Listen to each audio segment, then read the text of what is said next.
Kembali bersama saya Gatot Suryo di acara Presiden Talk yang diselenggarakan oleh The President Center, lembaga independen pusat pemberdayaan kepemimpinan bangsa.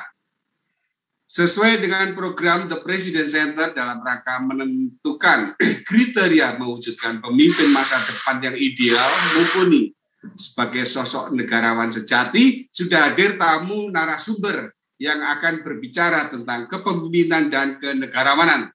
Beliau adalah Dr. Insinyur Haji Djoko Ujianto MM. Selamat datang Pak Djoko Ujianto.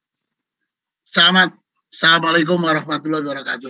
Waalaikumsalam. Terima kasih sudah berkenan hadir Pak Djoko. Sehat-sehat ya? Alhamdulillah. Baik pemirsa, kita akan melihat tayangan singkat profil Dr. Insinyur Haji Djoko Ujianto MM berikut ini.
Pak Djoko Ujianto, kita langsung saja ini diskusi tentang etika pemimpin dalam kompetisi politik.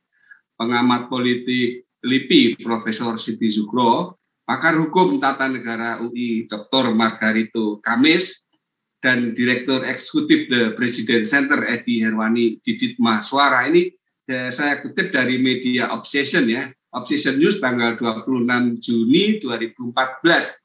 Profesor Siti Zugro menyatakan mendukung adanya lembaga apapun bentuknya seperti The President Center. Bagaimana menurut pandangan Pak Djoko Ujianto adanya sekolah calon pemimpin atau wadah untuk menggembleng menggodok calon pemimpin agar berkualitas, kapabel dan berintegritas seperti The President Center ini, Pak Djoko? Baik, terima kasih. Assalamualaikum warahmatullahi wabarakatuh.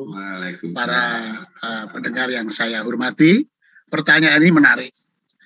Apakah kira-kira Presiden Center itu diperlukan di dalam rangka ikut memikirkan bagaimana bangsa ini membutuhkan negarawan dan kepemimpinan yang betul-betul kapabel dan mempunyai kapasitas.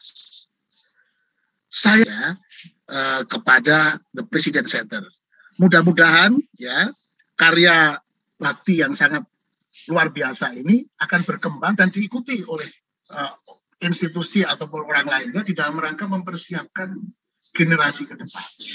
Karena apa? Tantangan ke depan itu tidak mudah. Teknologi semakin maju, ya. Apalagi sekarang dengan ada revolusi industri, ya, yang dimulai tahun 1800, revolusi industri 1.0 sampai dengan 4.0, 4.0. Dan sekarang sudah mau dituntut lagi revolusi industri 5.0 atau revolusi industri kelima. Apa saja itu? Itu adalah mengintegrasikan dunia maya dengan dunia kenyataan. Udah bingung lagi nih. Kalau kita tidak mempersiapkan generasi kita yang mampu untuk menjawab itu, bagaimana? Sekarang sudah ada mobil listrik misalnya, dengan energi terbarukan. Berarti apa? Kita akan menghadapi tantangan yang sangat luar biasa. Bayangkan nanti kalau terjadi mobil listrik ini, ya, Yang namanya bahan bakar yang berasal dari fosil atau yang unrenewable resource itu sudah tidak dipakai lagi. Ya. Terus bengkel-bengkel sudah akan tutup semua. Ya. Demikian juga apa? Demikian juga orang-orang yang bekerja di perakitan, nggak ada semuanya. Berarti apa? Bangsa ini harus mampu menjawab tantangan globalisasi yang akan kita hadapi. Makanya sekali lagi saya memberikan apresiasi yang sangat luar biasa terhadap kemauan daripada Presiden Center ini. Walaupun dimulai dari nol pun nggak usah khawatir Pak Gatot ya. Itu kita mesti harus mensupport hal seperti ini. Dan kita kembangkan di setiap orang-orang yang mau memikirkan menata generasi ini. Bayangkan kalau kita bicara pemimpin. Pemimpin itu apa?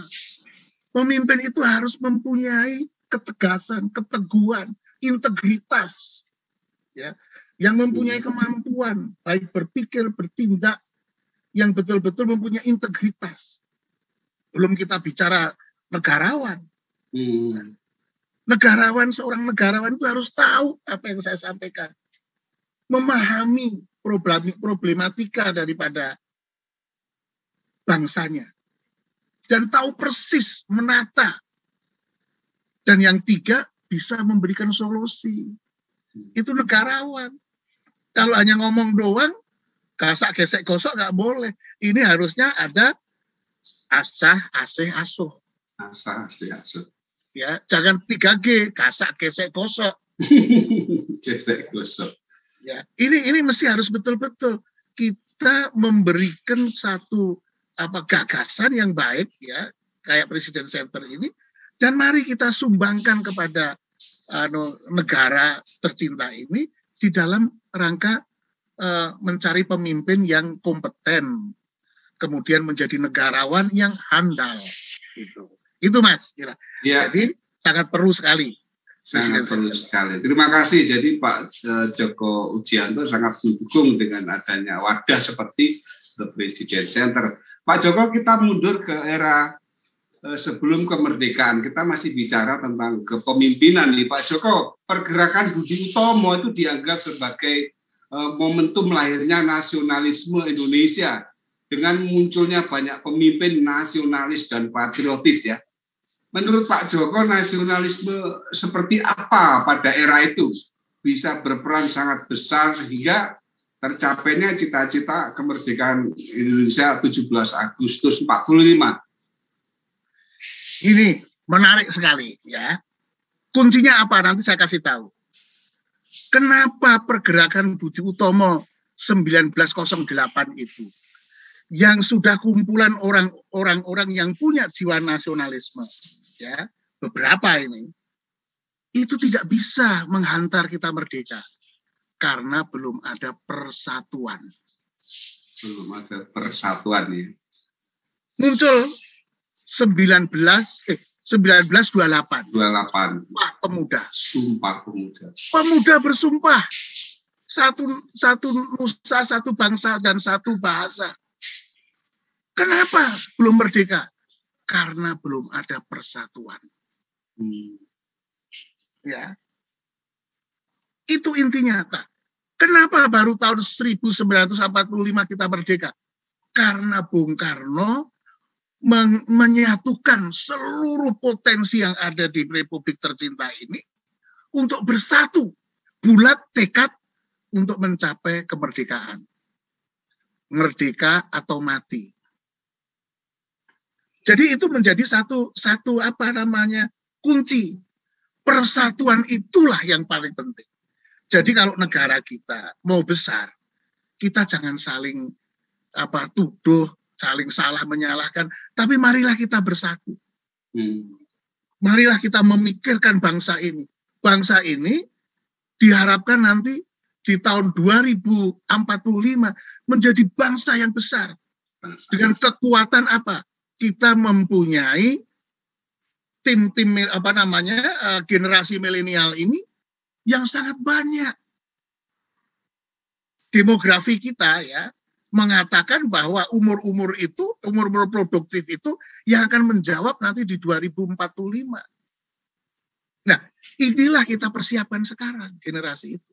Yang cinta tanah air, cinta bangsanya, cinta persatuan, jangan ada perpecahan gitu ya. Cinta damai. Nah, kembali lagi ke pertanyaan tadi, orang-orang itu hebat-hebat bukan orang, jangan ngomong beliau-beliau itu orang hebat. Mulai dari 1908 sudah hebat. Nah, kalau ini kita maju ke depan lagi, Pak, bagaimana era Orde Lama, Orde Baru, Orde Reformasi, dan sekarang ini bagaimana? Beliau-beliau ini adalah hebat pada zamannya. Kalau tidak ada Bung Karno, Bung Hatta, merdeka nggak kita? Belum tentu. Mungkin tidak bisa merdeka karena tidak ada keberanian. Ya. Kalau tidak ada Pak Harto, bisa nggak kita itu membangun? Belum tentu. Pak Harto hebat pada masanya. Pada masanya, ya. Pada masanya. Ya. Diperlukan seorang Soeharto. Saya ini produk Soeharto loh ya, karena saya udah tua nih, 66 tahun. Ya. Demikian juga Pak Habibie. Hebat pada masanya, kita bicara mengenai teknologi, tidak ada yang lawan. Demikian juga era Gus Dur. Dia berani memposisikan bahwa polisi keluar dari TNI. Persamaan, kesetaraan antara WNI keturunan Cina, mohon maaf ya, para saudara kita dari Tionghoa bisa disejajarkan. Hebat pada zamannya. Ibu Megawati dengan tertatih-tatih dengan ekonomi yang belepotan pada saat itu. Ibu bisa menyatukan minimum. Ya. Demikian juga waktu era Pak SBY. Ya. Era reformasi. Presiden pertama yang dipilih secara langsung. Ya. Dan itu merupakan satu negara demokrasi yang paling demokratis kita ini. Hebat pada waktunya, pada saat itu. Dibutuhkan sosok seorang SBY. Demikian juga sekarang eranya Pak Jokowi. Zaman dulu ada nggak yang berpikir hebat seperti Pak Bung Karno di sekarang? Ya mungkin nggak laku. Yang diperlukan Pak Jokowi sekarang. Iya. Gitu ya. Kebutuhan zamannya ya Pak ya. Kebutuhan zamannya. Jadi kita nggak boleh salah-salahan. Ya, wah Pak Jokowi, pencitraan nggak boleh begitu. Ini presiden yang sah kita pilih. Ya, presiden yang betul-betul pilihan rakyat. Kita sebagai rakyat harus mendukung nih. Seperti aja waktu Pak SBY hidup tentram kita di 10 tahun ya dengan growth yang baik gitu ya. Tiap tahun bahwa pertumbuhan itu banyak juga faktornya.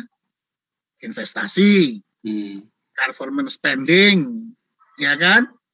Konsumsi, kebetulan konsumsi kita konsumsi rumah tangga, ekspor impor, inflasi, ya. Nah, itu bisa terkendali.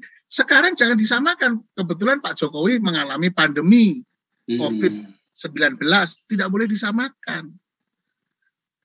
Hebat pada zamannya. Sekarang siapapun kalau menjadi presiden pada saat pandemi ini, ya pasti akan pusing kepala. Siapa saja. Makanya masing-masing zaman, masing-masing era hebat itu pada waktunya. Hebat pada zamannya. Iya. Dia dipilih loh. Oleh kita. Walaupun saya berbeda politik, tapi begitu Pak Jokowi jadi presiden, saya harus loyal terhadap kepemimpinan saya karena seorang warga negara Indonesia yang kepengen negaranya maju dan berkembang, dipimpin oleh seorang presiden yang namanya Bapak Insinyur Joko Widodo. Ya kita harus loyal. Iya. Gitu. Pak Joko, saya sudah melihat ini teman-teman di live chat ini banyak sekali ini dari TV Desa ini ada dari ada dari Banten, dari Lampung, ada dari Sambas. Jadi teman-teman di rumah silakan kalau ada pertanyaan nanti ditulis saja, diketik, nanti akan saya sampaikan ke Pak Joko Ujianto. Baik Pak Joko Ujianto, kita akan istirahat sejenak. Setelah itu kita lanjutkan kembali. Siap. Acara ini diselenggarakan oleh The President Center, lembaga independen pusat pemberdayaan kepemimpinan bangsa, didukung LMI, Lembaga Musik Indonesia, Askomik, Asosiasi Komunitas Musisi Integratif, Kamar Musik Nusantara, Perpromi, Perkumpulan Profesi Musik Indonesia, Jendela Ide Indonesia, TV Desa, dan GoPlay. Tetap ikuti protokol kesehatan 5M, mencuci tangan, menjaga jarak, memakai masker, menjauhi kerumunan, serta mengurangi mobilitas. Kita break sejenak sebelum melanjutkan perbincangan setelah tayangan berikut ini.